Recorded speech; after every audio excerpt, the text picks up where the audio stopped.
Well, on this episode of Geek Out Loud, I tell you what, we're doing it again. We are rocking and rolling, talking some what if. What if we talked what if again?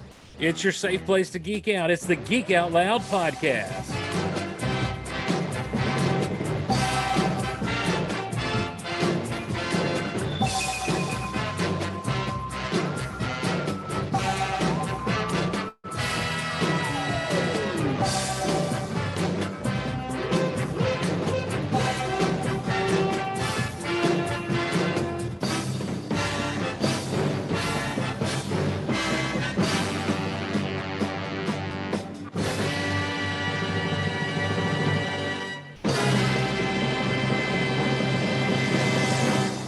Hello, everyone, and welcome to Geek Out Loud and Chewie's Cantina. This is your safe place to geek out and your fun place to hang out and talk toys.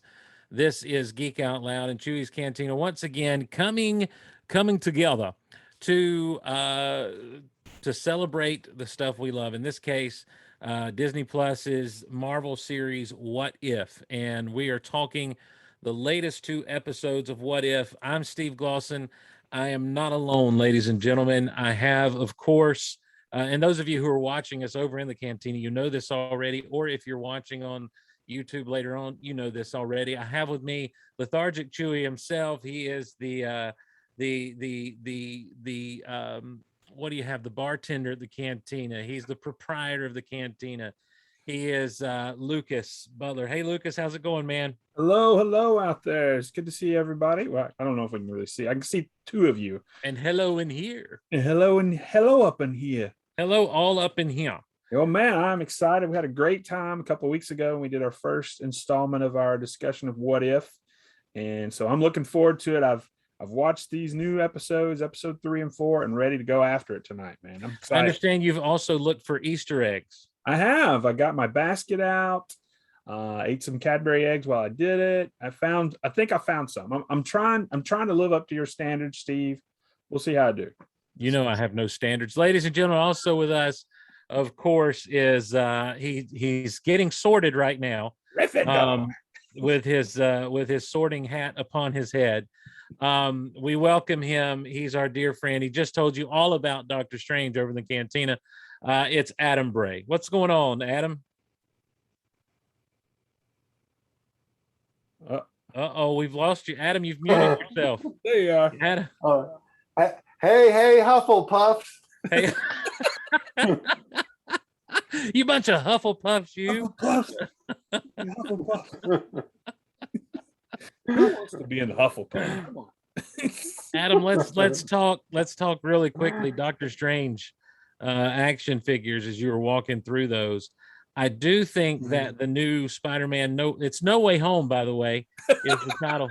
Yeah. I know we had it on the screen. He's like, I know. Yeah. I do believe that Doctor Strange that's coming with that wave is a completely new sculpt and everything. Okay. But I'm still waiting for them to do a proper classic comic book Doctor Strange, a la the Toy Biz Doctor Strange, Marvel Legends.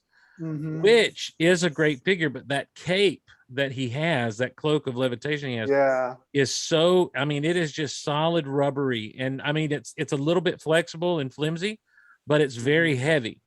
And so those Toy Biz figures were so heavy on the articulation that all of those joints over time wear out. Mm-hmm. And so he can't stand under his own weight under that cloak. I have one, and I actually in another group got someone to make me a custom cape for him to wear, wired cape that'll flow, that looks like it's flowing everything. And I am so very happy. Like, honestly, Hasbro has its work cut out for it to outdo the Toy Biz version of that classic classic toy, the Marvel looking Doctor Strange, which I would love to get. Maybe they'll do one when they rock the Multiverse of Madness wave down the line. So, but it's good to have you with us, sir. Glad to be here. So we are talking what if, and you know what? I didn't mention last time, everyone who listens, thanks so much for listening to us and and being a part of this. Email us at geekoutonline@gmail.com with your thoughts about What If as you watch them. We're doing these every 2 weeks, and we're knocking back 2 episodes at a time because it's easier for us to get together every 2 weeks than every week. So but we'd love to hear your thoughts on this show. I'll tell you what, guys, personally, as we get into this, I think the show has these episodes are getting progressively better and a little bit more depth and texture to them from a storytelling standpoint. These last 2 episodes are everything I remember What If stories being. A little bit Twilight Zone-y, a little bit not necessarily a happy ending for the most part, and very much a what have we learned kind of thing. And so I've really liked these. I still don't know that they're supposed to be connected to anything else, per se, but I do. There may be one connection that we'll talk about as we get there. So just like last week, Adam, is there a favorite of these 2 episodes that you have? Is there one you like better than the other? Gosh, that's hard to say. I'll be honest. I found them both to be a bit of a downer. Yes. The second one more of a downer than the first one. I mean, Indeed. How can you eliminate a whole universe and be happy about it? Right. Spoiler alert. But yeah. It's hard to pick because when I worked on the Visual Studio book, I really dove in depth to Doctor Strange, and I got to name a bunch of things in the book concerning him. And so I really fell in love with the movie. I really got into it. So I like this because of the connection to the movie so strong. On the other hand, that other episode that starts off focusing on Nick Fury and the Black Widow. Mm-hmm. That's basically, while it is taking the movies and going a different spin, what it's really doing is it's taking a comic book called Fury's Big Week that tries to match I want to talk to you about that in a minute, specifically because I saw a tweet where you mentioned something about that timeline. So as we get into that episode, I definitely want to get into that with you. Lucas, did you have a favorite of the 2? Yeah, I would definitely go with the whole Avengers Initiative one. I guess because just familiarity with it, right? Because I know obviously the Doctor Strange movie, but limited on the backstory up until Adam's featured. He helped me out. In fact, I guess I should have said it when you were talking about it. After watching it and kind of working through it, I ordered the Toy Biz Doctor Strange, so I may get with you about getting a cape for oh, nice. Nice. So, but yeah, I like the first one, the Avengers Initiative one. Just what would it? I know we'll talk about it. What would it be like if Avengers never got assembled? Yeah. What when you it's the official titles are for the 3rd episode in the series, What If the World Lost Its Mightiest Heroes? Okay. And then the 4th episode is What If Doctor Strange Lost His Heart instead of his hands? Mm-hmm. And so this is those are the official titles of those 2. And that's one of the things that we don't really get. I guess it's there on Disney Plus. But a lot of times with these shows, with TV shows, you're kind of used to having kind of a title out a little ways. Like you can go on IMDb and they would have released through the press or through the media the titles coming up, and this is how it used to work with Smallville and everything. Here it's just kind of like, well, we think this is about this. Have we got a title for this yet? And not really. So let's talk about What If the World Lost its mightiest heroes. And the very first thing I want to get into, Adam, is this. I saw you tweet or post on Facebook or something where you mentioned that the Watcher in this episode mentions that all of these things happen within the course of a week or so. And you're like, well, the timeline, you went full on comic book guy. You're like, well, that's not quite right. They try to make the timeline fit, but it totally doesn't fit correctly. What is the problem with this all happening in the space of a week's time? And is there a way around that? Right. In full disclosure, I actually did some preliminary work looking at this week, at this Fury's Big Week comic book that attempts to match everything up. And I did some research and examination into that for a project I was working on. And what I found is, because it tries to match up Iron Man and Thor and the Hulk in 1 week, and then at the end, Captain America comes in after that week is over, because Fury goes up and retrieves him, and it just talks a little bit about the retrieval of Captain America. But what I found is, they put them all in 1 week, but there's a problem with the timeline, because in the very beginning of it's Iron Man 2, the one with what's his name, with the Whiplash. little electric, Whiplash. Whiplash. Mickey. Whiplash. But the problem with Iron Man is that in the beginning, if you watch closely, there's 1 or 2 spots where there's between scenes, there should be like several weeks going by. It's not a day-to-day thing. If you're not paying attention, you might not realize it, but it's not a day-to-day thing. The other problem is, if I remember correctly, Tony jumps into that Grand Prix racing, the Monaco race. And his birthday is supposed to, maybe it falls on the same day, or it's right around there. But they tried really hard with making the movie to actually coincide with a real world race. But the real world race and his birthday, the way they have it matched in the movie, doesn't match in the real world, and it creates a problem.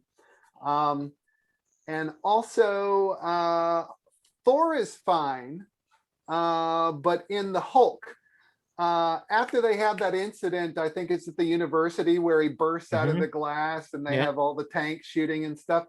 Then him and his girlfriend Betsy Ross go on this road trip. It's just Betty Ross. It's not Betsy. It's just Betty. Betty Ross. Yeah.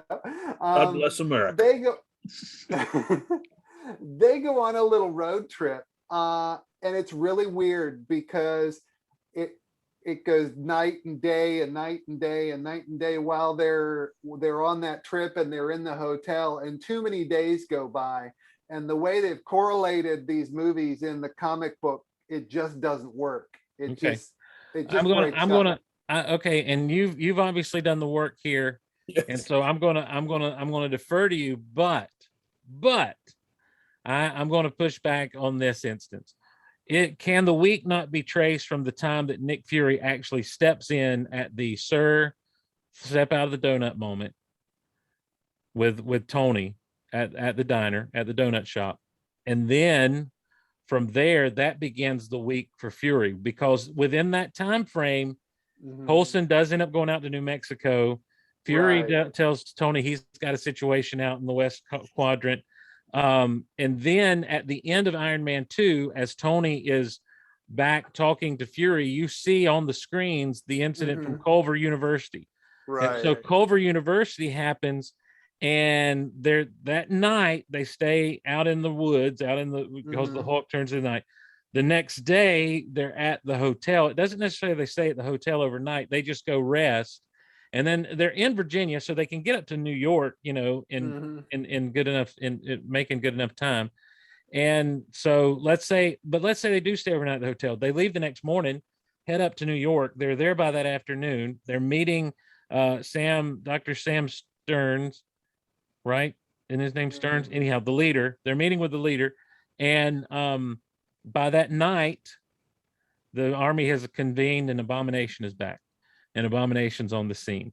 Meanwhile, out in New Mexico, all this other stuff is happening, and going on simultaneously. And Fury's up in the north, because there was a deleted scene in the Hulk and he talks about it in Avengers, where he goes to shoot himself in the head. but the Hulk won't let him. The Hulk spits the bullet out, and he gets angry. And there's a deleted scene.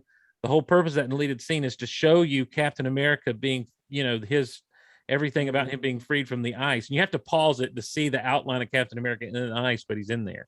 So I can see where it might work out as a week. I don't, just like I say, just it doesn't work in the comic book. Okay. But it may work for the what if because of the way they've cut it. Right. Because you're right. They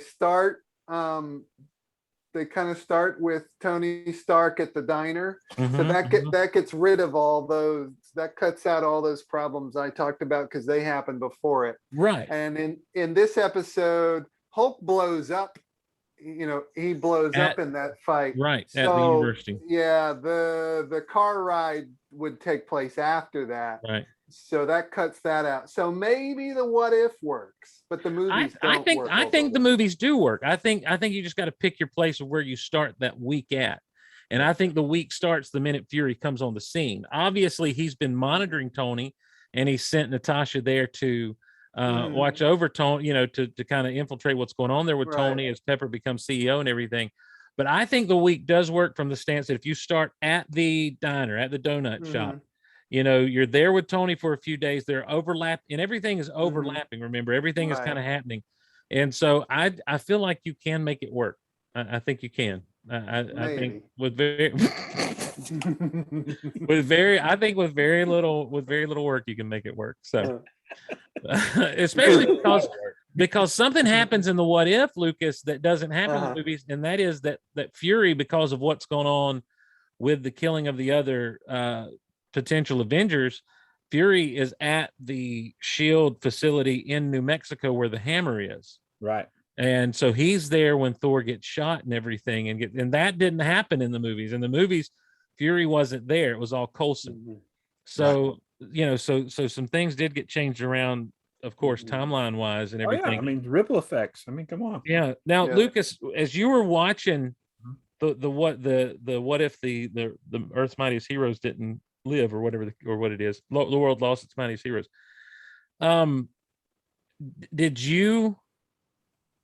When was your first clue that it was Hank Pym and not Loki? And we talked a little bit. Was it earlier this week? Yeah. We had it, just for those listening at home.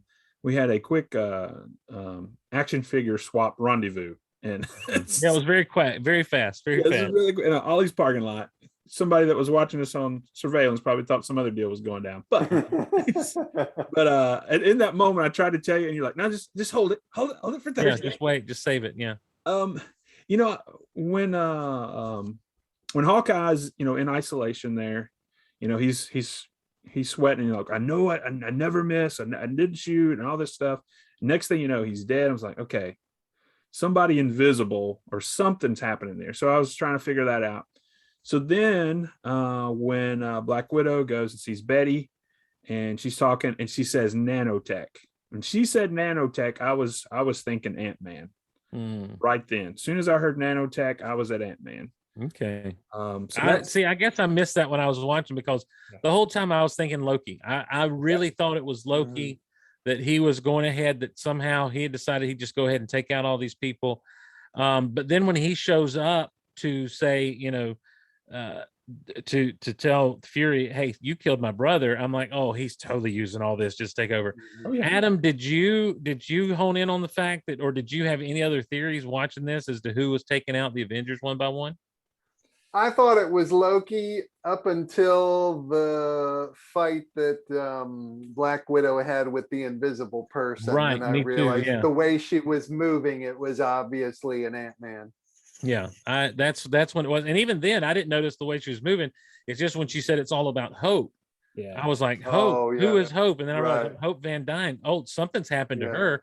This is Hank Pym. Like, I realized immediately, this is Hank Pym. And I thought that was a great twist on the whole situation and everything. It was. The episode, ends on, you mentioned it, Adam, that both of these episodes kind of end on a downer. But Lucas, the whole thing does also end with some hope. there for this particular universe. Right. Are we, I guess we're to believe that in that world, Loki actually takes over Yeah. the world. Yeah. I mean, because so we see there, you know, and that same speech is reminiscent of what the one in Avengers when he's outside. What is it, the museum or the gala that they had? He took the guy's eye, you know, how all that, and they got right. But he comes out there and talks about how they were meant to be in subjection, everybody's bowing and all that. Seems like it was the same speech, but yeah, he's there at the UN. He's got all the guards with him.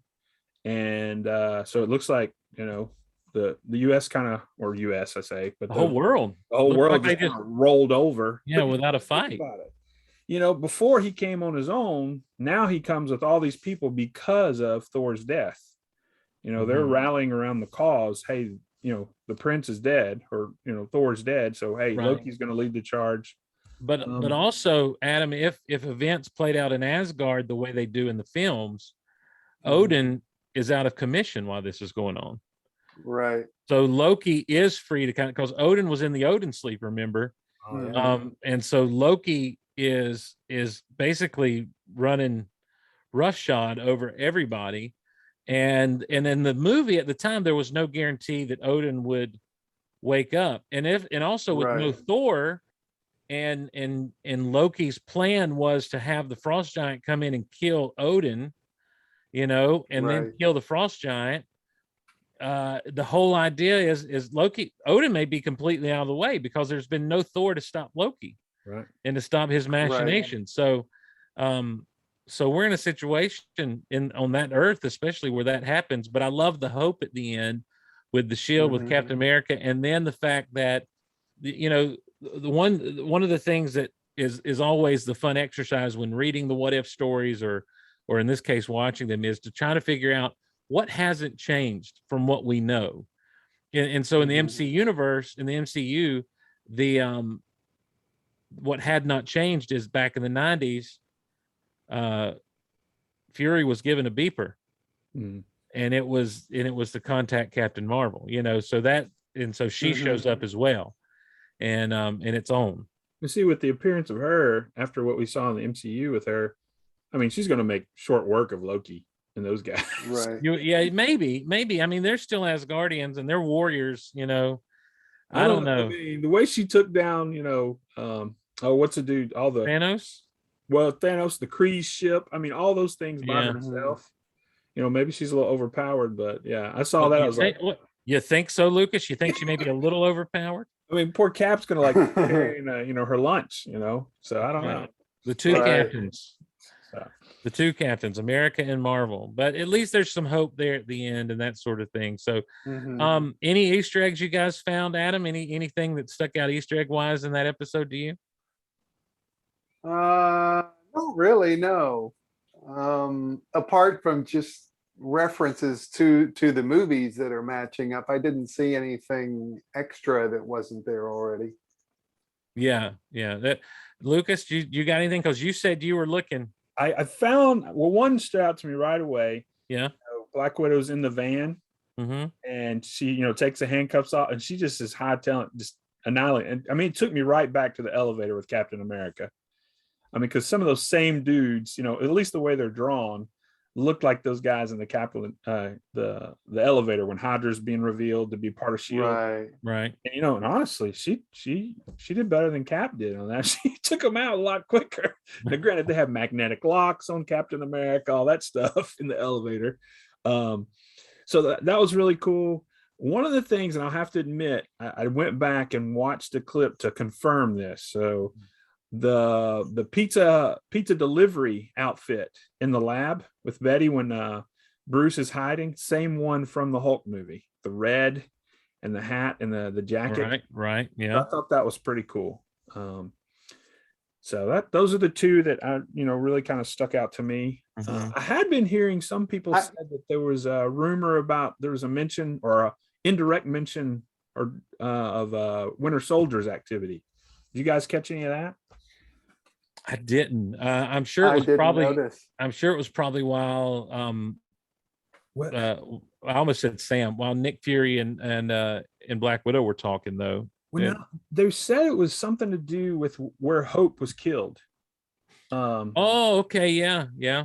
So they're saying where she was killed, like somewhere in the Ukraine on mission, it was happened to be linked to a comment that Black Widow made some other time in the MCU about where she first encountered the Winter Soldier. Yeah, yeah. Well, that would have been in the Winter Okay. Soldier. That would have been in Captain America Winter Soldier when Yeah. she mentions that. So So, that's interesting. so On the coffins, when they're walking by the coffins and the coffins are all draped with the different symbols, those actually are symbols that come from what's called the sunburst variants of some comic book covers back in the day. You had a situation where the heroes were all removed from this world, and you had the Heroes Reborn story arc that took place. It was the Onslaught stuff that took place in the X-Men universe, and the heroes sacrificed themselves to stop Onslaught, but they didn't really sacrifice themselves. They actually found themselves in like a pocket dimension that Franklin Richards had created, and it was an Earth on the exact opposite side of the sun from us, and so when they all come back to the proper universe, there was a bunch of relaunches, and so you had the main covers, and the variant covers were what they called sunburst covers. And on the sunburst were these images. So like you had the circle with the hammer in the middle for Thor, you had a circle with a fist in the middle for Hulk, you had a circle with like a hand with a repulsor ray beam there for Iron Man, so all of those things are throwback to those symbols that were specifically from around that time. I think they've been used since in the comics, but that's the first place I remember seeing them. I remember seeing them on some Marvel Legend boxes too. I'm sure they've used. Yeah. So I thought that was neat. I thought that was kind of a neat little deal. Go ahead, Adam. I guess there's the Easter elephant in the room. Dare I mention it? That Scarlett Johansson has a lawsuit with Disney, and she just happens to be the only major character who's not voicing her character in this show so far. So that's a little interesting. Well, Robert Downey Jr. didn't do Iron Man. Oh, he didn't? No. Oh, he didn't. No. I thought he did. But his was just a snippet, where hers is pretty much throughout. Yeah. Right. It was Mike Winger did the voice of Tony Stark. Everyone was there pretty much. Yeah. Obviously, Liv Tyler didn't do Betty Ross, and quite frankly, for this particular era, Ed Norton should have been Bruce Banner, but it was Mark Ruffalo. That's true. Mark Ruffalo. Right. So question about something, because Hank Pym, obviously we know he's the bad guy in this one. Is it just me, or does that look like the Yellow Jacket suit that he's in? It is indeed the Yellow Jacket. Yeah, it is. Yeah. In the comics, in the Marvel in the Marvel universe proper, in the comics, Hank Pym takes on the identity of Yellow Jacket.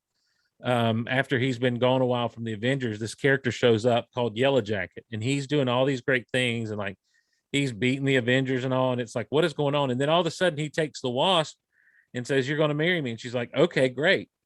And she's excited to marry Yellow Jacket, even though he hasn't taken his faceplate and no one knows who he is. But something happens where she realizes it's Hank, and the reason he was attacking the Avengers is because there was some type of mental control over him.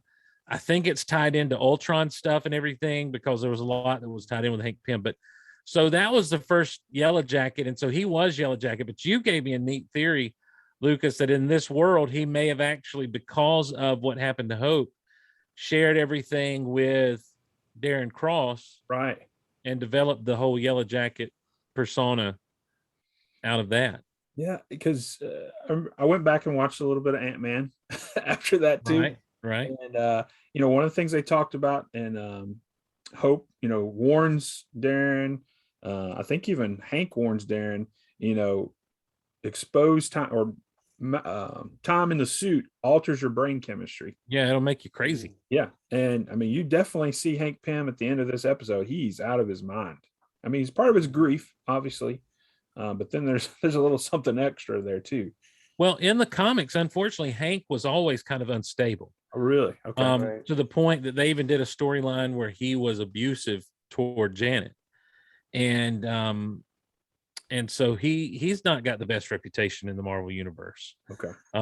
Because of some of that. But yeah, so that kind of is a, in the Ant-Man movies, that's kind of a throwback to that. But obviously he's drawn in such a way with crazy eyes and everything else. I dug that fight at the end though, because I was sucked into thinking it was Fury. Yeah. And I'm like, how does Fury know he's coming? And then it ends up being Loki. And yeah, I just thought that was really cool.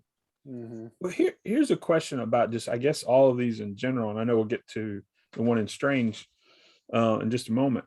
But what do you guys feel about the major, I guess, pivotal what if moment not being in the episode? So like this one, Hope's death. I mean, that's really the pivotal moment that sends all this off the rails. We saw it in Captain Carter. We saw when it happened. Okay. Did we see it in the T'Challa Star-Lord one? Oh yeah, we did. Yeah, because he gets taken instead of Peter Quill. Yeah. So we saw that one. But we really don't see it in this one. I guess we see it in the Doctor Strange one. I guess I think I'll answer that first. I'll go ahead and say I'm okay with it because I think that one of the things about these what if stories is sometimes there is that air of mystery to them. Right. Like you understand the title is What If the Earth Lost Its Mightiest Heroes? Okay. Well, how'd it lose them? And then suddenly you're on a murder mystery. Right. From the outset, and so what does that do? And then why is this happening?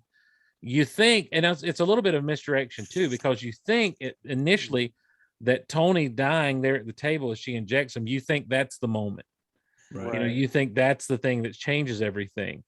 And really that is the result of what changed everything. And so you're kind of told why that happens at the end to kind of, because that's just good storytelling, when you're talking about a mystery and that sort of thing. So I didn't mind it so much. I don't think that we have to I think he messed up. They messed up in the first, they didn't mess up, but in the first episode when they're like, there it is right there, that moment, I think that kind of set people up to think, well, this will be kind of the formula for the series, but I don't think it has to be the formula for the series, Adam. Yeah, I agree. I think in a sense we still get it because they at the end they tell us. Although Hope's death isn't actually what starts it, because we don't know why she became an agent to begin with. So there was an event prior to that we know nothing about. My guess is they probably, I mean, they know that they didn't include that moment. They're probably conscious of it. There was probably a lot of dickering back and forth of how are we going to do this? We really should have that moment in the episode, but we can't do it and achieve what we want. So I don't think it's accidental. I'm sure they had great deliberation over it. So obviously, like I say, it's a storytelling device that if you decide if you're going to what kind of story you're going to tell. And in this instance, it's kind of a psychological thriller mystery kind of thing. And to do that, you have to withhold some stuff for the reveal at the end. Well, can I pull back the curtain a little bit on my head canon now? Okay. Yeah. So after watching this episode, going back and watching Ant-Man, granted, as I've acknowledged from on the onset, I'm just limited to my MCU viewing, a little bit of comics from what I learned from you guys. So look back at Ant-Man, you've got a pivotal moment. Obviously mom disappears. All right. Hank Pym never really talks about it with Hope. So he sends her off to boarding school. Finally, she kind of comes of age, comes back home. She in the MCU world, she comes to Pym Tech and votes out Hank, on the board, and then becomes this confidant with Darren, but then eventually sees the direction she's going. She comes back to her dad. In this world, the what if, now this is maybe where I get crazy. What if, okay, here we go. This was on the editing room floor. We didn't see it, but here it is. What if, all right, Hank Pym and Darren, they're fast friends. They work on the Yellow Jacket together. Hope comes back, sees this. Instead, she wants to follow in her mom's footsteps, joins up with Shield, and then boom, that's where we have this incident, whether it was, in the Ukraine where Winter Soldier killed her or who knows, and then whatever. So that's kind of where I'm at. So I think, I think that's an easy, I think that's an easy step to take, is that, hey, obviously the difference in this world is Hank told her what happened. Hank was honest with Hope, and that led Hope down a path of wanting to serve the way that her mom did. And Bob's your uncle, she dies, Mr. Coach Klein. And that sets Hank off. I don't even know that she has to be like, hateful and rude. I think she says, oh, I'm going to honor her memory this way. That's kind of of course, I usually think the best of everybody in comic books except the villains. So, that's kind of where I stand. I really like the episode overall, though. I thought it's fun seeing everybody. I'm hoping it's not the only bit of Hulk we get in this series, and it looks like, based on what appears to be coming down the pipe, we may not get much more Hulk than that. But I'm always glad to get whatever Hulk I can. Hated to see him die, but I'm always excited to see the Hulk regardless. He's my favorite there in the old Marvel universe. So I guess that's the only way you can kill him. I mean, I was just like, how in the world are they going to kill the Hulk? Well, they blow him up from the inside. Explode his heart. Cause his heart to explode. It was almost comedic in the way that he did things at first, and then it was gross. So moving on to the next one, and it's what if Doctor Strange lost his heart instead of his hands? And this is a Twilight Zone, if ever there was a Twilight Zone episode of What If, because this episode is, it's a morality tale that ends with just depression and sadness. It's really a tragedy, a tragic story with a lesson learned. There's a fixed point. You can't change a fixed point in that universe. But wow, what an episode, Lucas. Yeah, I agree. Wow, what episode. And I think you had mentioned it when we first started about how these episodes are kind of like the Twilight Zone, and this, like you said, really had the feel. Was it Ray Bradbury, back in the Twilight Zone over there, and he'd kind of give the side narration or whatever. I mean, you've got the Watcher doing that here. And just super, super creepy in that regard. The Watcher really steps up in that episode. Like, he does more than just narrating. He's like, look, I do have the power to stop this, but I can't.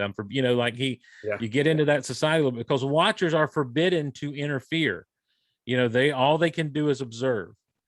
And so that's what makes Uatu so special, is he figures out ways every now and again to observe but still help out a little bit. Like, hey, I can't tell you to go over here and do this. I can't tell you to go to Galactus's ship and find the ultimate nullifier, but if I could, that's what I would tell you. And so that's kind of their shtick, but it really is, it's a whole different kind of sorrow. This Stephen Strange, again, Lucas, really, you said we see the moment where it changes, but in a lot of ways we don't really, because this Stephen Strange is going to his award ceremony with Christine, who he's obviously being very kind to and very sweet with, and what we see in the movie is they'd had a relationship that he housed it up, House, he's very much like the House of the MCU, where he refuses to get close to anybody, refuses to be kind. And here we see a more loving, kind Stephen Strange, who cannot accept that the love of his life is now dead. So I guess the off the screen what if, much like we had with Hope, is the fact that a genuine relationship developed between him and her. Right. So much so that when he's going to this awards deal, he wants her to go and to be there and to celebrate with him and everything. Whereas in the MCU, he's doing it by himself, and he's taking phone calls about possible cases or all this stuff. So there was a defining moment where they genuinely fell in love, and then that's why his heartbreak is what it is. Yeah. Adam, as we're watching this one, you know, and you're going through, everything happens after her death the way it happens pretty much in Doctor Strange. Like he you know, he goes on a similar adventure, learns all this stuff and everything, and then decides he's going to go back and change things. But something that's different in this is the Ancient One actually steps in and creates her own what if. Like, what if in this what if Doctor Strange doesn't choose to do this thing? And so you've almost got two alternate realities and one alternate reality going on there. Yeah, I think that's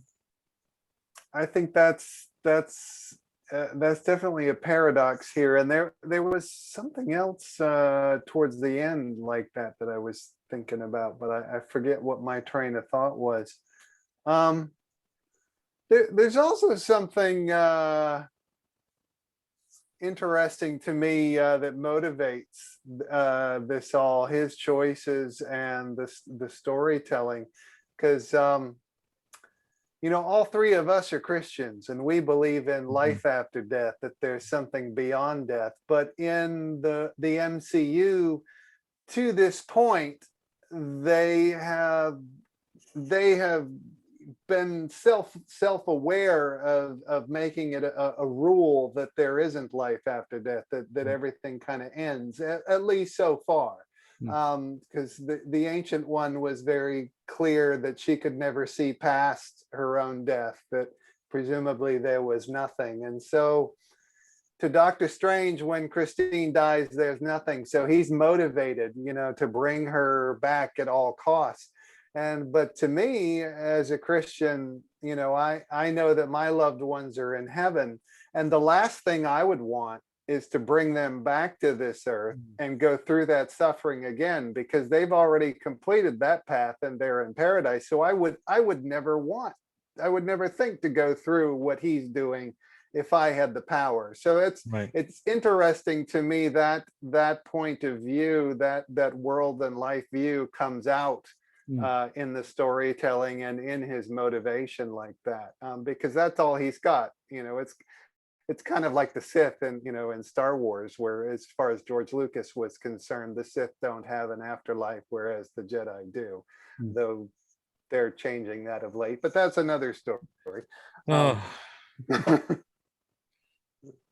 Yeah, it's I mean, you make a great point that that for all intents and purposes, true death seems to be final in the MCU. It gets even discussed a little bit when you're talking about the Soul Stone and what's going on there. The closest we've come to an afterlife is what we see in Black Panther with T'Challa and his ancestors and everything. And so, but even then, there's no coming back from that. There's no return. It's almost like Stephen Strange is stuck in maybe the bargaining part of grief. You know, that he's gone through his denial and he's gone through the anger and everything, but now he's to bargaining. And the bargaining is, if I can get the power, I can bring her back. I can stop things from happening this way. And then you find out that apparently absolute power does indeed corrupt absolutely. Because of the path he goes down. He takes on a much different look. Lucas, you know, we talked about, you saw the figure, you've seen the what if figure, and of course now we've seen it in the comic book, Lucas, but you really do have the face off between those two Doctor Stranges. Like, you really do see it. Lucas, it reminded me of Superman 3. Oh yes, in the junkyard. The salvage yard. The junkyard. Dude, that's an epic scene. I love that scene. Dude, but you know, you had the one Superman looking all dirty and nasty and everything, and I love, my dad used to try to make a moral story or a sermon illustration, really, out of everything we watched. And so Superman 3's there. He's like, yep, that's just like sin. It gets on you and messes you up. You ever notice how Superman, when he's good, he's never dirty, never messy? Look at that. Look how messed up he is when he goes evil. Same thing with this Doctor Strange. Like, he looks gaunt and sick and like he does not look like, he doesn't look good. No. You know? Let's just be real. It's Sorcerer Armani anyway. It's not Doctor Strange. That's right. That's right. It's Sorcerer Armani. Sorcerer Supreme Armani. Sorcerer Supreme Armani again. Sorcerer Supreme Doctor Strange. Man, it was a wicked battle. I mean, that's for sure. I mean, he was like Count Dracula on steroids or something. I don't know. It was some crazy stuff. Well, even like the cloak that he's wearing, like the cloak of levitation changes, you know, the way it looks. He took it for some bug thing or something, didn't he? Yeah, well, that's the thing. Like it reminded Adam. It's funny you've got the Sorting Hat on, because it reminds me of the scene in a lot of ways when Lupin is teaching the kids the ridiculous spell, and that thing comes out as a bunch of different thing, you know, out of the closet. So everything they have to defeat, and then ultimately here comes Harry, and it's like, oh my gosh, it's a Dementor, you know. And that's kind of what he was doing. Every little verse, it's this little bitty evil gnome. And did you notice that everything that came out? My thing is, like, everything there was nothing good that came out of that dimension. Everything that came out was like evil. So I don't know what that's about. Yeah, it did start with that crazy looking gnome. Yeah. And then what was the next? Yeah, there was a deer in there and a dragon and everything else. And that brings up a good question. So okay, when he first started it, you know, you had the thing with the tentacles. Right. Him up and, you know, all that. So then he finally defeats it. But is that the same thing that was in Captain Carter? And there we go. So, yeah. There we go. And there's the question. We talked about this with Captain Carter. I've seen one individual, and I'll go ahead and give him a shout out at Screen Crush. Ryan Airy over at Screen Crush has talked about how he thinks that those tentacles are a particular interdimensional villain. We mentioned him on the last episode that we did together, Shumagorath or Shumagorath. Okay. He's all tentacles and a giant eyeball. And all we've seen are these tentacles. And we've seen, you know, in Captain Carter, we saw them shut the portal and the tentacle get cut off. Here we saw Strange just shut the thing and cut the tentacles off and absorb just that bit of that. Yeah. You know, whatever was left there. Adam, do you think this is the same being, like the exact same being, or do you think it's an alternate universe version of that same being, or is it just happened to be, let's just get some tentacles going? I also I was looking up Marvel tentacle magical monsters, and so I came up with the Shumagorath. It's not a character that I have really crossed paths with before. Reminds me of DC's Starro, which I only know from the recent movie. I think it could go either way with different versions of the same one, but I suspect it is this Shumagorath, and because we've seen him twice, I think we'll see him again. Yeah, that's what I'm thinking, and I'm wondering if there's not going to be maybe the finale of this series will be a bunch of these people coming together from across the multiverse, because apparently, and spoilers, everyone, there's no title yet for the final episode of the season, episode 9, but there's at least a rumored description on IMDb, and for whatever, IMDb has changed its interface, and everything is so much more difficult to get to than it used to be. Good Lord. Anyhow, basically it's the infinite vision is what he's calling himself, or infinite Ultron. So we've got some Ultron situations. We've got some what's the number 5? Does it say anything about next week's? It doesn't. It doesn't have an episode title there. And well, see, I'm still trying to get back to where I saw those things. No, there's 9, right? Is that right, or 8? There are 9. There are 9 episodes. Yeah. All right, so we're on 4. So 5 more. Not even halfway. So just about though. So I don't know if maybe having an infinite Ultron, like if he, like it almost looks like it's going to be what if Ultron got the, did get in Vision's body, the Vision's body was finished, is what it may be. In an alternate timeline, Vision becomes an all-powerful android known as Infinite Ultron when merged with rival android Ultron. Now it's up to the newly formed. Okay, yeah. So it looks like we're going to see maybe people coming from across the multiverse there. And so you may, so yeah, Shuma-Gorath may come into play there. So with the Shuma-Gorath, so Captain Carter, we see it when the was it the Tesseract opened up a portal? Right. So Right. interdimensional. So here magic opens up the portal, interdimensional. Okay. Yep. Okay. So hold on just a second real quick, Lucas, and I will pull up a screenshot if I can here. Yeah, I think I got it where you can share it. And let's see if this will do here. I don't remember how to share screens. It should be a button at the very bottom, so share screen on Zoom.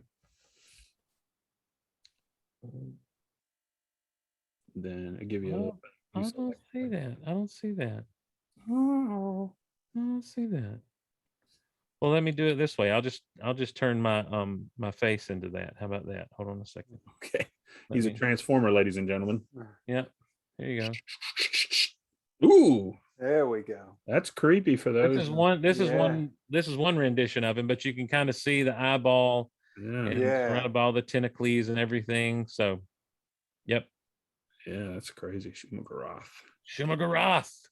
Yeah, so it's I don't know. I like that's one of those things. It's that is a distinctly Doctor Strange bad guy. Like and that's the thing, is like whenever you get into a lot of these multi-dimensional beings like him and everything, these magical beings, you end up, and it is a distinctly Doctor Strange situation with him. And so I think a lot of people are saying that this is who those tentacles belong to.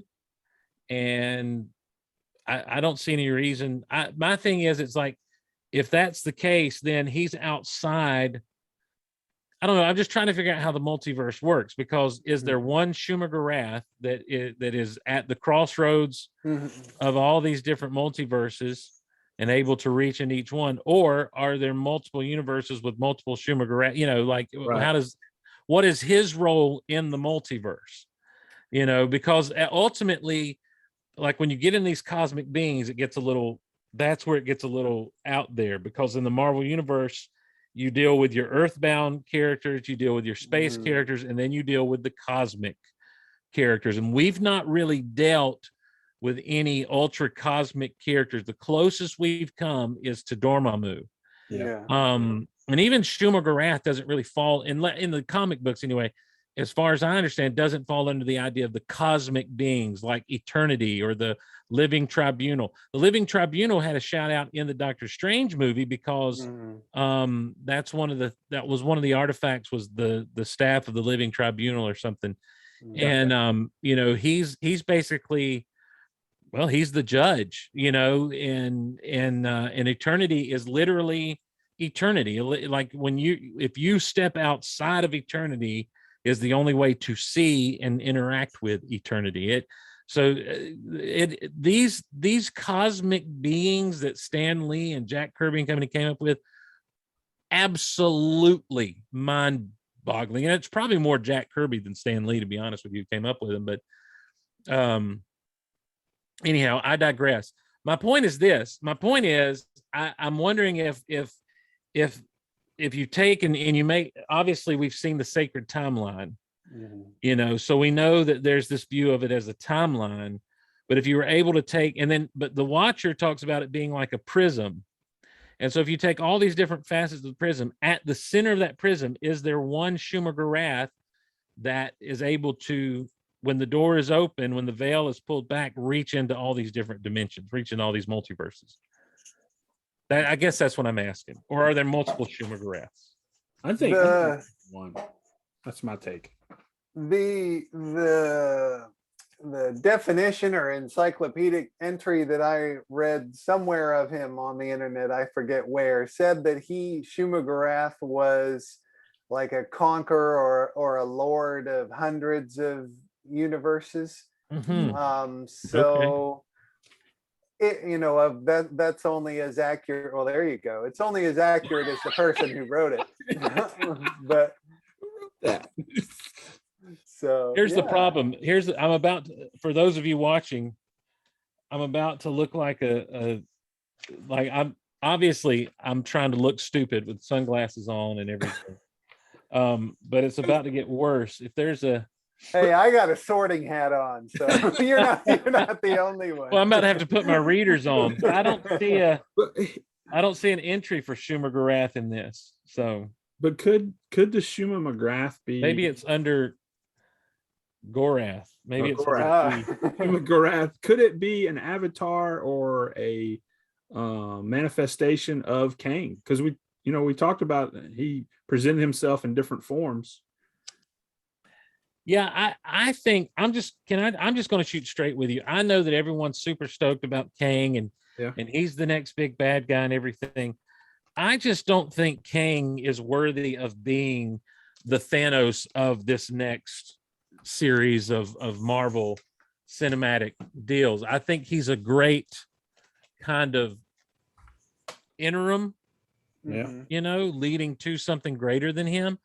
Kang is ultimately a time traveler. Yeah, I mean, that's ultimately what he is. And obviously they may make him something different in this. And the Kang we met is a Kang that had been around for a while and had already had gotten to the end of his time. And it's interesting, you brought up the Ancient One earlier, who said she couldn't see past that moment, past the moment of death. Kang has something similar happen. They get to the point, he's like, this is the point where I don't know what happens after this. And it's when he's killed. It's when Girl Loki kills him, and then the timelines all go nuts and everything. But he said, if you kill me though, you're going to unleash all these bad versions of me, essentially. Well, and who's to say he wasn't a bad version of himself? True. Because who's to say that him having the power to, he was sending people basically to destroy universes. When they would go and wipe out a timeline, they're basically destroying a universe. That's what the TVA was doing. So who's to say that Kang, trying to be the lord of this one timeline, wasn't the bad guy? Right. Now, are there worse than him? Probably, but again, see, he's then even confined to the multiverse as it is. Like, he doesn't have power to be outside of the multiverse like a Shuma-Gorath, apparently. Right. He's still within that, in those, in the structure of the multiverse, if there are multiple Kangs. And so I don't know. I'm just saying, I don't think that this is a version of Kang at all. I think that if anything, they're right about it being Shuma-Gorath, or there just happens to be tentacled monsters in different dimensions all over the the go-to. Yeah, tentacles are the go-to. That's the other. See, because I was thinking, like, I wanted to jump and say they're connected, but then it's like maybe they just, they already had the animated assets and everything, so just go ahead and use those rather than try to create something new. But the way that Marvel, Studios does things, oftentimes it's not as simple as, we just already had these assets, so we went ahead and used these instead. There's usually a reason, and so I'm inclined to think that it's, to go back to stuff from phase 1, it's all connected. From phase 1 and 2, it's all connected. So yeah, guys, anything else real quickly about these episodes? I didn't catch a lot of necessarily Easter eggs in the Doctor Strange because my eyes I'm not as familiar with the ins and outs of Doctor Strange, as I am some of the other Marvel stuff. So I might have missed some things, but I don't know if you guys saw any stuff. I'm sure that every one of those creatures he pulled out of the other universes was an Easter egg, but Shuma-Gorath was the only one I bothered to figure out. Yep. There's two things. One of them I have a question for you guys. The first one I saw, and maybe it was just me trying to find something, because the challenge was given last time, so I was trying really hard. So in Sorcerer Armani, aka Stephen Strange, he's got the books laid out and he's flipping. He stops on one book and it looks just like, again, kind of glanced over to Doctor Strange to get some reference material because I knew this episode was coming up. It looks like those pages that were torn out, that I can't remember the big bad or the bad guy's name in the movie. You know, he tore those pages out with a spell to right. it looked like those pages were replaced in the book he was looking at, and he was spending time looking at those. So that was one thing I kind of caught, if that's indeed what it is. But the other thing, this is where I need your help. So when Doctor Strange is about to, face the evil Doctor Strange, Wong does that protection spell on him, and he said Vishanti. Now I heard that, or not heard it. I saw it on some of the stuff when I was helping Adam put the slides together for his audio. So what is that with Doctor Strange? What, you guys help me out, the comic book guys. I have no clue. I mean, I know some world religion stuff that's very similar, but what in the comic book, what is it? In the Marvel, I mean, Doctor Strange always had these different things that he would say. And I think the Vishanti, he had the book of the Vishanti, okay, I believe is what he had in the comic books. I'm going to cheat and pull up the Marvel wiki here real quick. Because Adam, when he was talking about that figure pack, the exclusive, it was the book of Vishanti. Yeah, correct. Yeah. The Vishanti are a trio of supernatural godlike entities who act as patrons for the Sorcerer Supreme and defenders of the Earth realm. And so they're just these elder gods, and they look like a woman, a man, and a tiger. Ooh. So it's just protection of these gods, I guess. This let's see, this is where you get Agamotto from, as in the eyes of Agamotto. This is where you get see if I see any other names I mentioned in here. The seal of the Vishanti is prominently featured in the Sanctum Sanctorum's window. So the design on the window is the seal of the Vishanti. And the book of the Vishanti was designed by Steve Ditko as an homage to the design. Oh, okay. Of a window present in Will Eisner's The Spirit. So that's neat. So this is just they're just these, again, they're these spiritual supernatural beings in the Marvel universe that play into the magic realm of everything. So really quickly, guys, before we kind of close it out, over the past 2 weeks since we've been together, I'd be remiss if we didn't mention that Spider-Man No Way Home trailer that dropped, or the teaser that dropped. I've seen so many fan-made ones, I couldn't remember which one's which. If it was right. Well, this one's the official one. Yeah. And basically Peter, it kind of lets us in on the story a little bit. Peter goes to Doctor Strange to ask him to erase everyone's memory of him being outed as Spider-Man. This was a situation that took place in the comics called One More Day.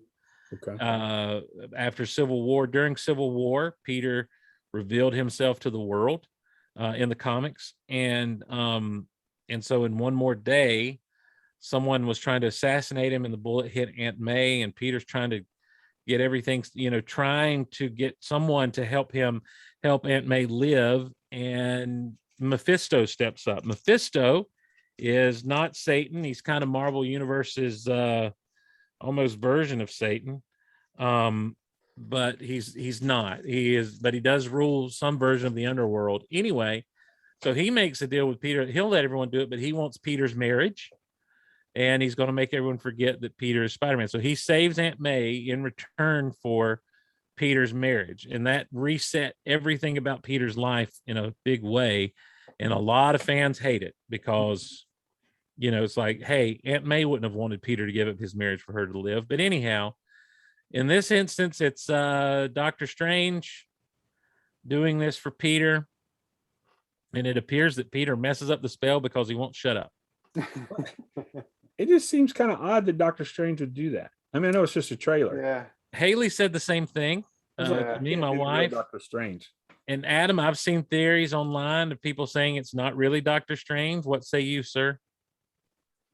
Well, I hadn't seen those theories, but I think that makes a lot of sense because that seems uncharacteristically irresponsible of Doctor Strange. So either it's not him or something's wrong with him, like he's drunk or high or something, because I don't think he would do it naturally. Yeah. Well, we see a lot of neat things, especially if you watch in slow-mo, which I tend to do if I'm reviewing a trailer. Of course, one, for some reason, Doctor Strange's house is Frozen. the mansion is frozen. Yeah. It's all kinds of snow, and he and Wong are all warmed up, and and so there's no telling what happens there.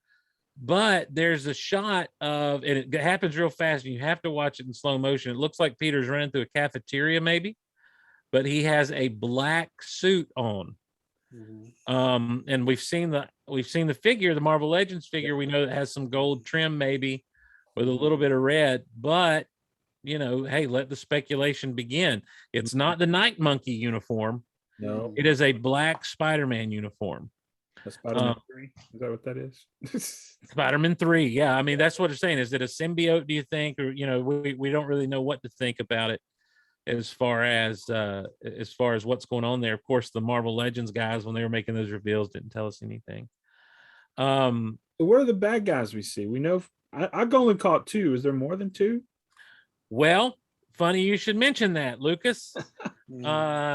I believe there's a shot, and I'm coming to it now. I'm watching this thing in 0.25 speed, so I've got it rolling right now. And it's at the point where Strange is doing the spell and everything. But obviously the trailer ends with Alfred Molina's Dr. Octopus. Right. I know him. From Spider-Man 2. Still heralded by many as one of the best superhero movies out there. Yeah. I don't disagree with that necessarily. That'd be a fun topic one day, to get a bunch of people together and talk about our favorite superhero movies. And give a top 5. So the question becomes now, is that Alfred Molina? Is that Dr. Octopus from Spider-Man 2? Is it definitely the same character? I will let you guys discuss it momentarily. Well, he died in that movie, so it would have to be him before he died. Well, he died. He right. There's nothing to say that those arms didn't get him out of there. Obviously, they find the body. It looked like they shut down, but come on, Yeah. It's not like we saw him run through with a goblin glider or anything. It's comic book movies. Well, Green Goblin died too, though. So right. Yeah, that's true. That's true. So it's a matter of where the timeline kind of separates and intertwines and all this mess. But again, with the Goblin Serum, the Green Goblin could have come back. That's the thing, in comics, the rule of thumb in comic books is never dead. And I know, Adam, you mentioned like up to this point in the MCU, if you're dead, you're dead. But the rule of thumb in comics is, if you're dead, we'll see you in a few months. Right. We'll see you in a few months on the cover of the next, the next big event episode. Right. I can think of 2 characters in the Marvel universe who have stayed dead: Uncle Ben and Captain, and the original Captain Marvel. Those are the only 2 characters I can think of that stayed dead. No matter how powerful the death was, Phoenix, they tend to come back. In fact, I've got an issue of the Hulk where Nick Fury is dead, and all the guys, like all the Shield buddies, are standing around laughing and joking at his funeral.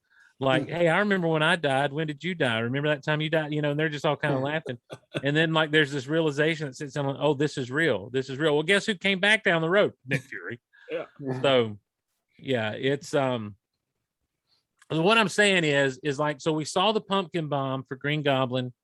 We've got Alfred Molina. I guess my question is, are these just characters from different universes, or are they actually the Tobey Maguire villains? Because there's been these rumors and we're told it's the worst kept secret in Hollywood, but I refuse to believe it till I see it on screen that Tobey Maguire and Andrew Garfield are going to be in this movie.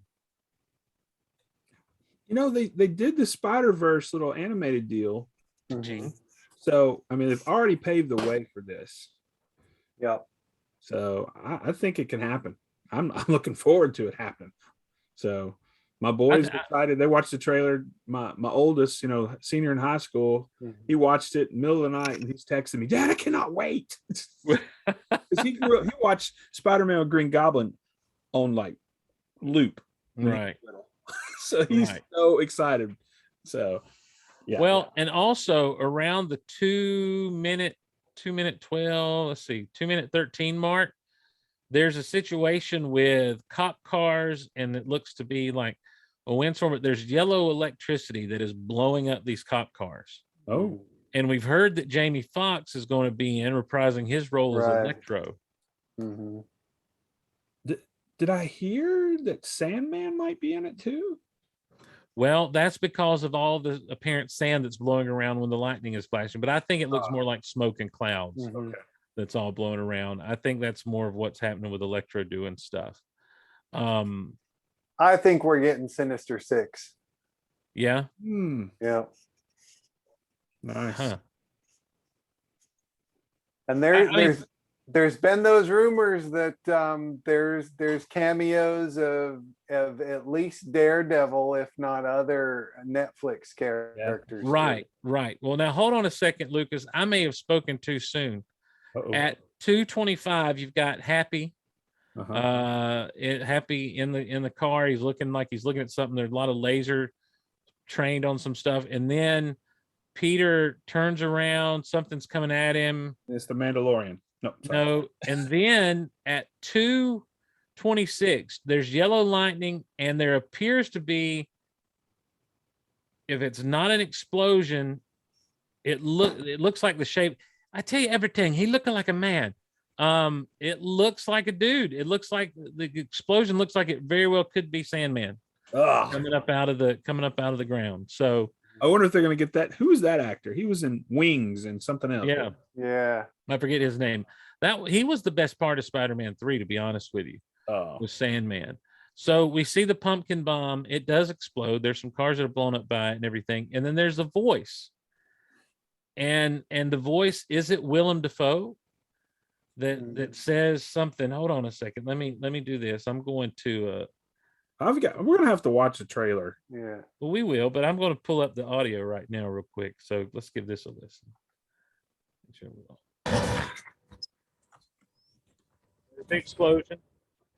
Be careful what you wish for, Parker. Was that Doctor Strange? It sure sounded like it. Or is that Willem Dafoe?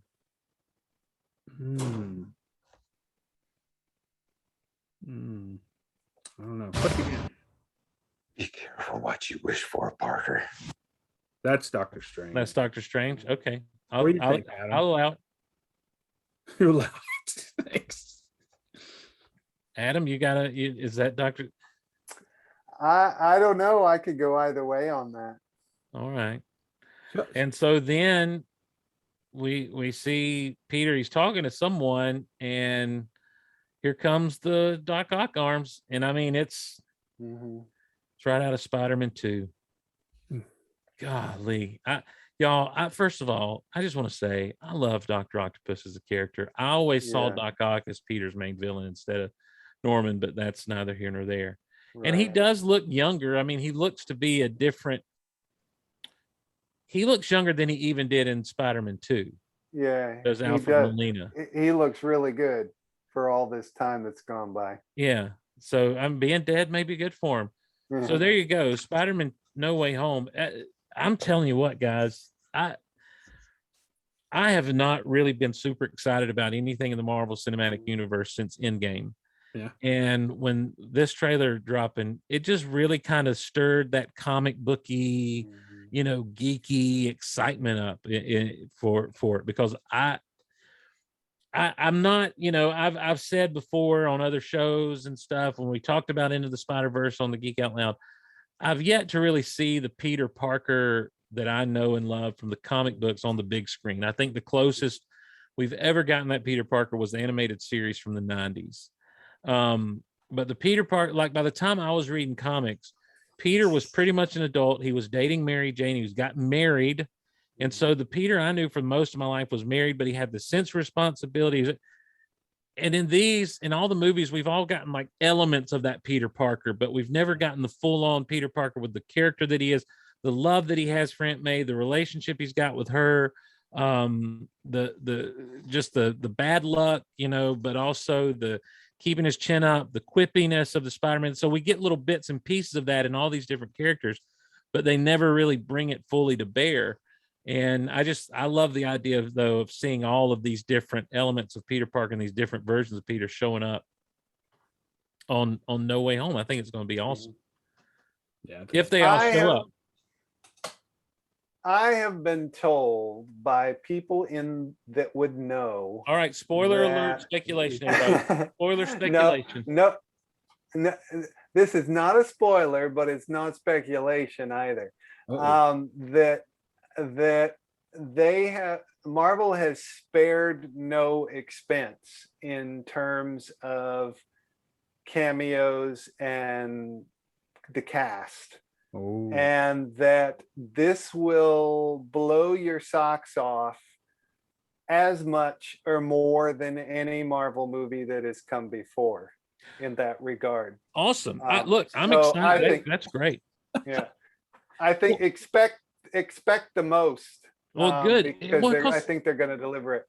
Because, one of the things that's happened with the Marvel Cinematic Universe, it's just kind of felt a little out of whack for me the whole time. As much as I've loved everything, but the whole time it's felt a little out of whack to me that Tony Stark is the front and center of the Marvel Cinematic Universe.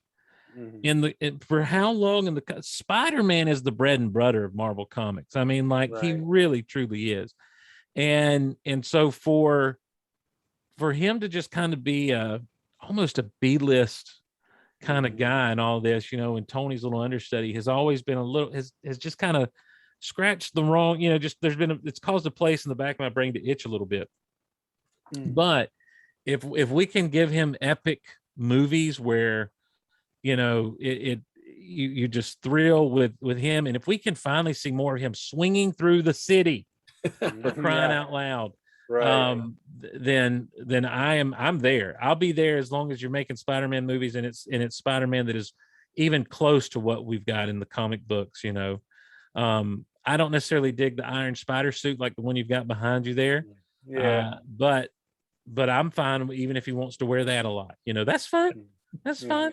I don't like him being kind of Iron Man Jr. I want him to be Spider-Man, There's something about Spidey pulling the mask down over his face, and then running as he's whipping off into battle that I think is iconic more than the iron suit growing around him like he's Tony Stark with nanotech or something. So but anyway, Lucas, that fires me up that your boys are excited about it. Oh man, Caleb he cannot wait.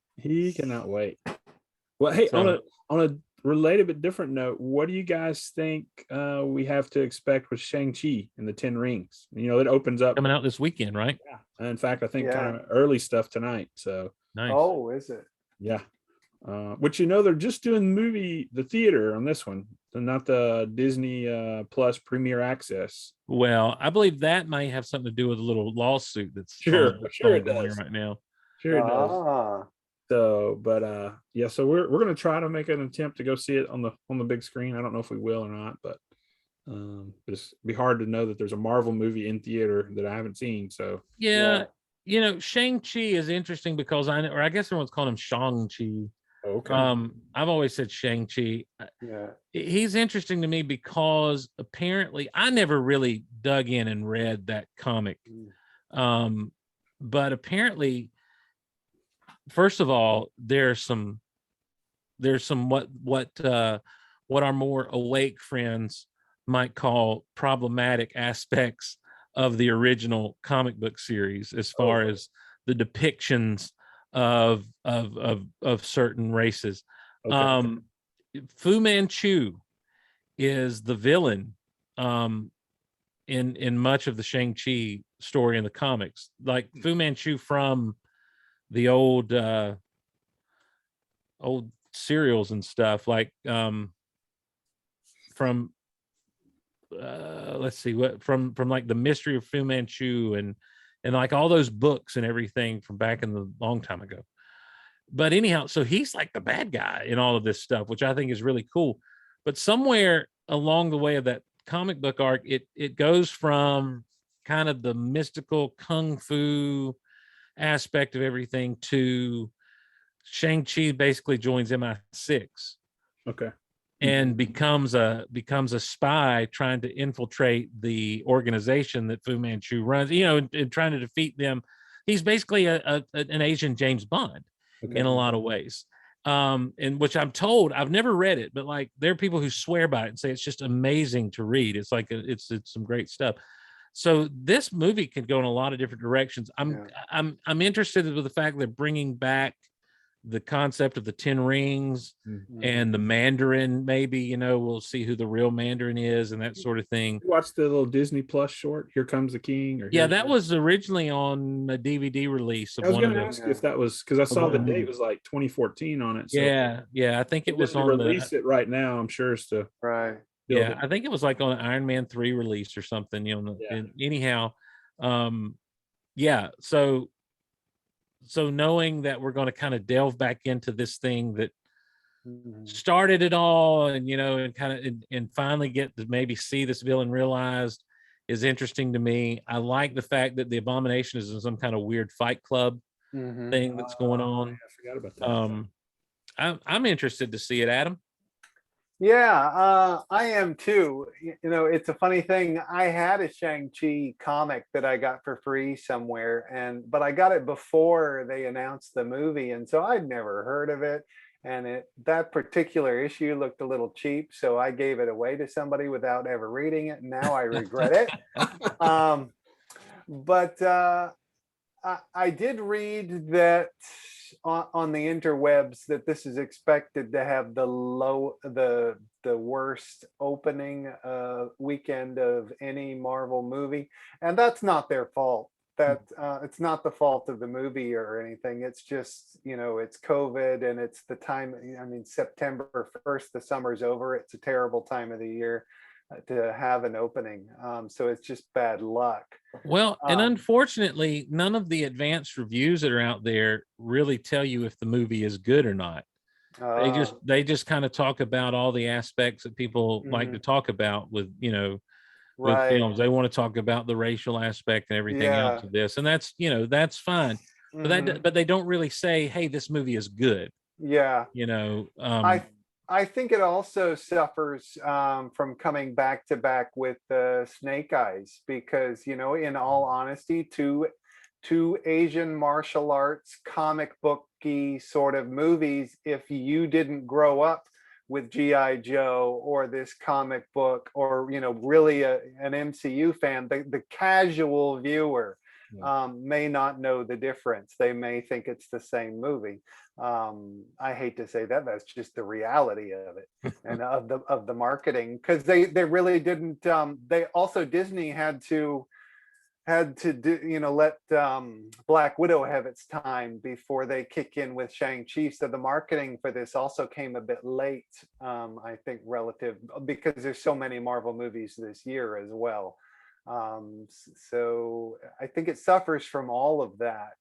And it's not the fault of the movie itself. I think it's going to be a great movie. I'm going to see it on Friday. If it's good, I will see it more than once. I did pick up that whole wave of action figures went to clearance because it's been out for so long. So I picked up him and the villain on clearance at Walmart. I didn't get any of the others though. I like the look of, is it called the Death Dealer? Yeah. That's a good, and I love the Mr. Hyde Build-A-Figure in that wave. I was kind of stoked about that. I just don't do Marvel Cinematic Universe figures if I can help it. But I've tried to convince him, but no, I don't do it. I just don't. That's the thing I like about the Marvel Legends, is you can kind of collect what you want to collect of them, and And then they do something like that Far From Home or that No Way Home wave. And the one comic book character they have in their Shriek, I don't really care to have, but the Build-A-Figure is the flipping armadillo. And he looks cool. He looks so cool. And I was like, oh, come on, Hasbro. By the way, thanks to the Cantina and the claim sale, Galactus is ordered. Oh, Sweet. Yeah, so I'm excited to receive Galactus. Congratulations. Well, how many backers did they end up with? Oh, dude, they busted 25,000. Oh, wow. So they weren't even at 14,000 when we last met 2 weeks ago. Well, see, when the minute it hit 14,000, a bunch more people jumped on. Yeah. And then when it got to the first stretch goal, the 16,000, even more people jumped on. And they only did 1,000 more to get to so it was 16,000 to get the Frankie Ray Nova, and then 1,000 more to get that Silver Surfer with the new head sculpt. Well, once that 1,000 hit, and that was no time flat, a bunch more people jumped on. Yeah. And the last two stretch goals to me weren't very impressive. I don't really know a lot about Morg or whatever his name is. But somewhere, I guess because it got backed, a lot of people jumped on it when they knew it would definitely be coming. And so 32,366 backers. Steve, did you see the guy, I forget his name, the head of their Marvel Legends team also said after that Doom head that they added on, he alluded to the fact that there will be something next year that you can, in addition to all of this, that you can add on separately to this set. He didn't clarify what it is. I presume it's something you've got to buy. Yeah, but it's some way you can upgrade it even further. I think he said that in a Marvel fan first Marvel deal on YouTube, maybe. I vaguely remember him saying that. What is his name? Dwight? Not sure. What I saw came, it was a video. He did like it's a video on one of his social media things, I think. Okay. Just thanking fans, and then he alluded, because he said fans were saying, well, if you appreciate us so much, why don't you add yet another stretch goal? And he said, we can't do that, but there is going to be something next year you can add to it. So he was just hinting that there's going to be something even further. Wow. Well, maybe they'll be just making a wave of like could be heralds or something, Yeah, it could be. So I'm really excited. It's fall of next year, so if the Lord tarries, as we say in the South, he'll be coming to the house, and I look forward to it, because I wanted him the day they announced him. Like, I was like, I've got to have this guy, but I'd kind of resigned myself to not doing it. And then the Frankie Ray, I was like, you know what? Nova is really cool. One of my earliest comic books I owned had Nova on the cover. And I was just like, the more I looked at it, the more I'm like, and so I reached out to Lucas. I'm like, could I do a claim sale and try to sell these figures? And I honestly thought that I had about 100 just loose modern Star Wars figures. Apparently there's a lot more than that.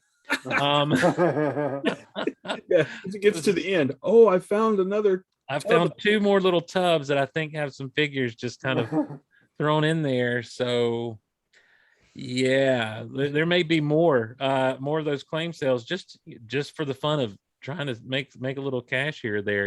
I tried to keep things at a decent price and a reasonable price for the stuff. Dude, it was, Adam, I don't know if you got to see any of them. They were some great figure lots, and some of them were hard to find figures. Yeah. I got one of his lots of Shadows of the Empire. Oh, stuff, you got that one. That's cool. right. Yeah. That was one of the best. Yeah, that was a cool one. I wasn't collecting at that point, because I had sold my childhood collection, and it was just before they started making the new Star Wars figures again. Yeah. And so I went a long time before I bought anything, but I always wanted those because I played the video games. I played that game. So I've got a little bit of nostalgia for that. And those were great figures back then. Yeah. But now too, all of this is really kind of, and also I'm going to blame Justin Grant as well. And I know Justin's been watching tonight. But it's drugged me back into the comic book space as well. And Lucas, you know me, you know how I just slippery slope. Unfortunately, I don't do anything when I decide I'm going to get back into a hobby or be in a hobby. I immediately think, well, I've got to do this to the top, to the utmost, you know. And so I've been watching videos on pressing comics and cleaning comics. Oh my. And I'm like, I need to get a heat press and press my comics. I need to do I need to do all this stuff. So I'm just today I found myself wondering, I wonder if I could make a list of all the times Hulk and Thing fought, because those are some of my favorite things to read in comics, and just make that my goal to get all of the appearances of them together. And so that may be what I try to do.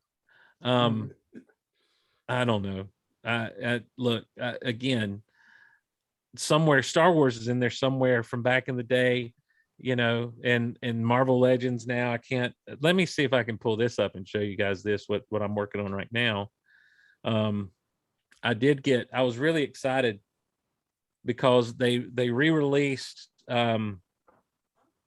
for pre-order a while back the Colossus Juggernaut 2-pack that I'd missed, and it finally came in. But before it came in, I reclaimed the old Toy Biz Juggernaut, which is right there. Can you guys see that? Yeah. Yeah, nice. And then there's the and you can see Colossus in the background there. And of course Ultron right there in the front from this new wave. I really dig that Ultron, and I dig what they're doing with the Kirby crackle in the mouth and everything.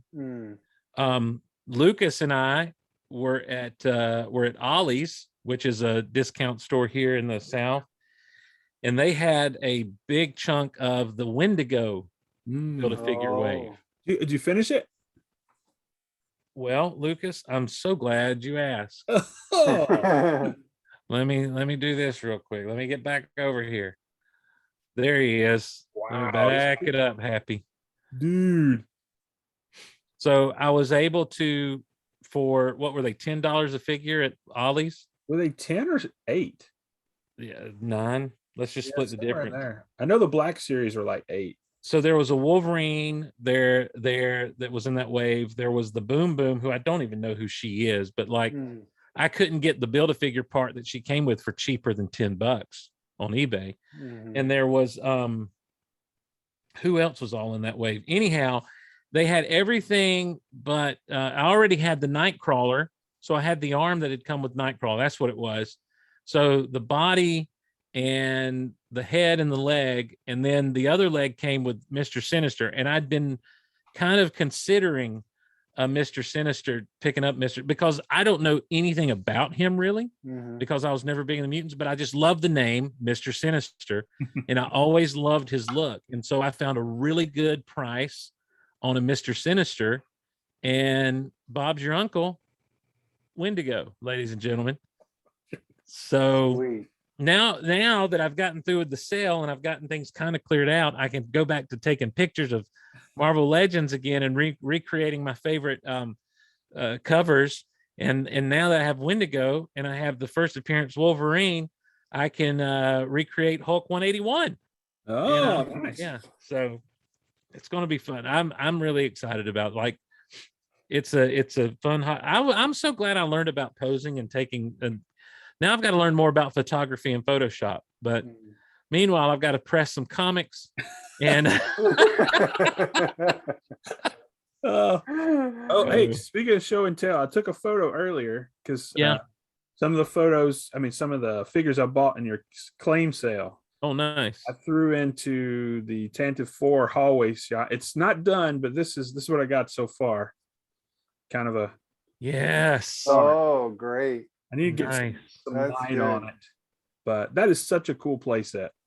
So Dude, stop calling it a play set. It's a wall. okay, that's true. That's neat. Now, I know we've gotten way off topic. This is what we do on Geek Out Loud, guys. Oh. So there you go. This is the substance. Yes. That's do either of you guys watch Michael French on Retro Blasting? I've watched some episodes, Okay. not regularly. It's a very robust channel, like as far as retro stuff goes. And it really started as kind of an 80s toy and TV kind of review, commentary, restoration stuff that he did. They've branched out big time in a lot of things. I hope that Michael and I would be friends if we met. I don't have anything against him. He's really intense. But he is very passionate about his views on modern toys versus what we grew up with in the 80s and stuff. And one of the things that he has beat the drum on for years is, why didn't Kenner ever make a decent Bespin playset? They did for the micro collection, but they never did for the 3 3/4 inch collection. Well, then when Hasbro came out with their $50 Bespin, he calls it the Bridge to Nowhere playset, that you had to buy 2 of to actually have a thing. And he kind of disses on the Power of the Jedi carbon freezing chamber playset, which I really dig. I really thought that was a cool, fun playset. But anyway, he has worked with someone and they used the micro collection version of the Bespin World with the carbon freeze chamber and the gantry and everything to 3D print an upsized playset that he's working with this dude on. And guys, it looks amazing. And I gotta say, check it out. I think it's the most recent video right now at Retro Blasting. Yeah, he's gonna dunk on your Hasbro love. He's gonna diss on your, but understand something. He has made, that is a stance that he has maintained throughout. Yeah, like and he's just very outspoken about it. I don't think he's ever disrespectful about anything he says. There just may be things I disagree with him on, but at least he's not a jerk about it. right. But when first he did a kind of announcement video, like this is a video that's coming next week. And it was like clips of old conversations he was having in other videos about how his disappointment with different Bespin stuff or the lack thereof. And then it cuts to him sitting in a chair next to this Bespin playset, and he's like eating a piece of beef jerky or something. And he just takes it by. He's like, "So what'd you do this week? Buy the new HasLab Rancor? Did you play with your Bridge to Nowhere?" And then it just goes back, says coming next week. And so I was on pins and needles waiting to see, because I saw it and I'm like, oh my gosh. And then as he's walking through it, dude, it's modular. You can set up, do all kinds of things. You can stick gels, like orange gels up under it and put lighting under it to make it have that glow. Yeah. And it's that whole thing of the fans are doing the best work. Now, because it's fan made and stuff, once it begins to actually, because they're still like in the prototype version of it. Yeah.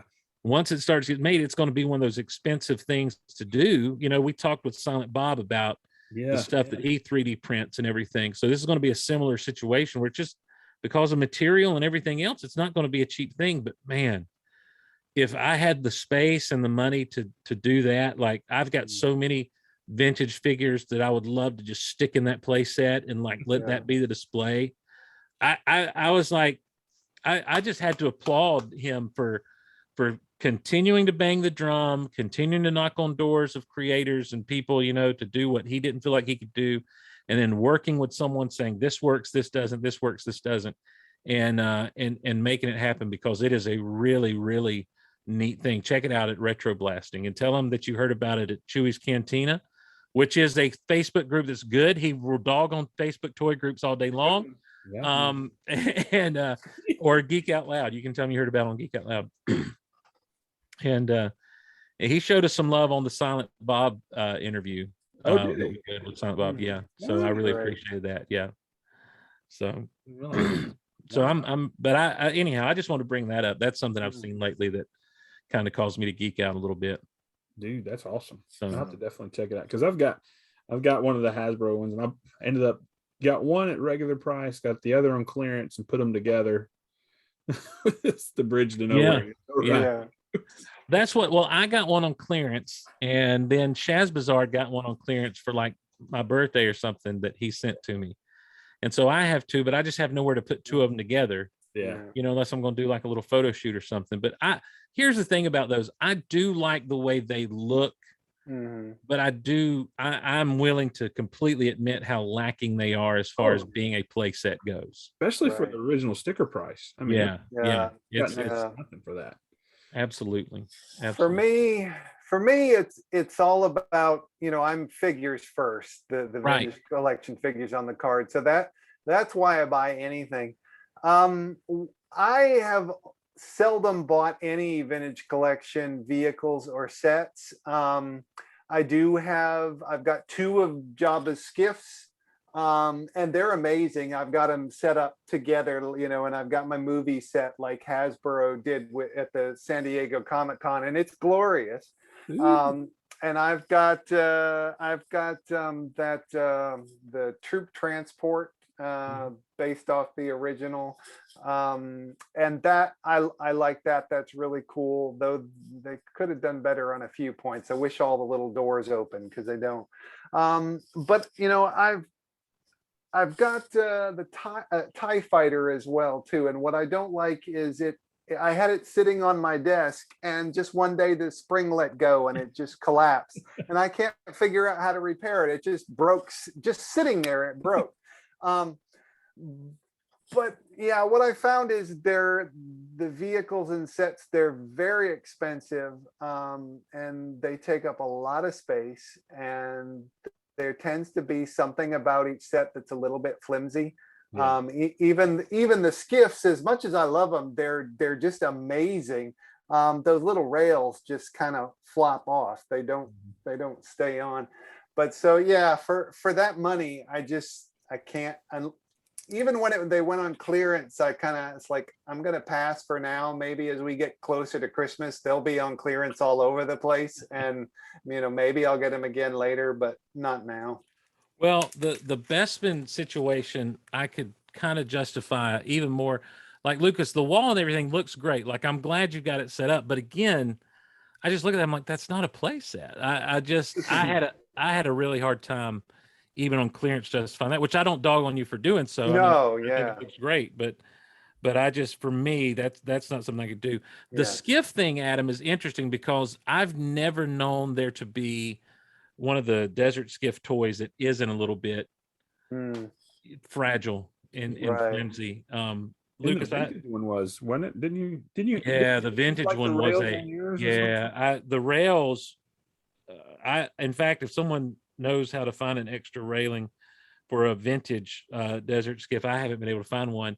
They just break so easily. The way they snap in and everything. The legs, the landing system, the landing gear mechanism, everything easily broken because it's all made out of plastic. There's not a lot of metal to it and a lot of sturdiness to it. And so I can't imagine, because all I know is everything I've gotten. Well, you know what? I did have that vintage collection Boba Fett Slave One, or I guess it's Boba Fett ship now. It's fire spray. Come on, get it right. Fire spray is the type of ship that it is. I know. But and before I sold it before I got married, but it was a really good piece. Of course, they've re-released that. It's $150, and I'm not going to spend that on that. No. But that's a really, like, if you want a good Slave One, that is a really good one. It displays well. It looks good with the figures and everything with it and all. It's a really cool. Did you have the Jabba's Palace too? The vintage collection? I did break down and buy that wall. Yeah, the vintage collection. That wall. That's all it was. It's two walls. Right. Actually, it's not a play set. That's right. It's 3 walls. I've got it put together in a configuration to be 2 right now. Yeah. Yeah. I did get the Jabba's one, the palace, and I don't even know how many I own because they went on clearance for like $10 each, and I was like, okay, I'm just gonna put all these walls together. Nice. Nice. So I've got tauntaun heads coming out the wazoo. Let me just grab that sound clip real quick. Right now at Crazy Adams, we got tauntaun heads coming out the wazoo. Get them on there on sale. I tell you what, guys, and I'm going to talk to him and see if maybe he'll be willing next time we do this or able. I don't want to mess up our chemistry and everything, but just talking this what if stuff and this comic book stuff and everything that we've been talking. My friend Justin Grant he's going to have knowledge on a lot of the stuff that even I don't have. He's knowledgeable when it comes to the comic book stuff. And so we may try to get him on with some of these He's things. had some good comments on the Facebook side. Definitely knowledgeable comments. So yeah, he knows his stuff. So we may try to get him on. He's a good dude. Yeah, Justin, if you're listening, man, if you're interested in maybe doing one of these heroes and legend spotlights like we've been doing with some of these guys, reach out to me. That'd be awesome. Yeah, text me and I'll give you Lucas's information. I'll let you text him too. Yeah, I'll just give you his. Just do it. Phone. Yeah. So, well, that's all I got, guys. You guys got anything else? I'm good. That's fun, guys. I'm good. Good times. Adam, he plugged it in his superhero segment talking about Doctor Strange, but but I will go ahead and plug it again at author Adam Bray on all the social stuff, and reach out to him, get a signed copy of one of the books that he worked on, Marvel Studios 101, the Marvel Encyclopedia. Are you on the Visual Dictionary as well, Adam? I am, yeah. Some of the swag you get with these things, man. Yeah. See all this? I mean, I know it may not have all this stuff still, but there's a. So this one he's signed to my son, my oldest son. Just look at that. That's cool. It's got that special touch to him. Yeah, So. Ultimate Marvel. Yeah. So reach out to Adam and let him and hook a brother up. As he said, it helps supplement income during this time. So that's at author Adam Bray. If you're listening on Mixler, you're listening to podcasts and you haven't joined up in Chewie's Cantina and you're a bit of a collector, head over to Chewie's Cantina. Get there by going to geekoutonline.com/cantina. And it'll take you right there. And Lucas is doing stuff. We're doing stuff like this every 2 weeks. We're going to cover these what if episodes, Lord willing, the creek don't rise, as we say in the South. And then there's sales that pop up every now and again. And once we get in kind of a schedule and Lucas is able to kind of know how the school year is going to be going, everything, I think we'll see some more of the live sales and stuff pop up as we have time and everything. We've got those. Our Cantina sales are coming back. Our all-nighter sale, we're talking about coming up with a date for it again. Next thing that's coming, so be on the lookout, Cantina, is the mystery box exchange. Talked to the Candyman Jim Arcudi that last week. I'll be putting the details together this weekend, so be looking for a video to drop and some craziness coming your way. So it'll be fun. So also want to give a shout out really quick to Kapow 66 Comics. Go check them out. They've got a big blowout sale coming up on September 11th at 6:30 p.m. You can find them on Facebook. Just search Kapow 66. That's Kapow, like KAPOW'66, and check them out. Kapow 66 Comics, Toys, and Collectibles. And I know they're getting ready to. I think the blowout sales may be kind of a clearance sale as well. And Lucas, are they? Yeah, I know they're in some transition. I don't know exactly all the details. I know Monty could speak to that much better. I know, but yeah, this is a big sale, and guys. Great prices and excellent shipping. Excellent. So don't worry about, hey, they're not close, I can't pick it up.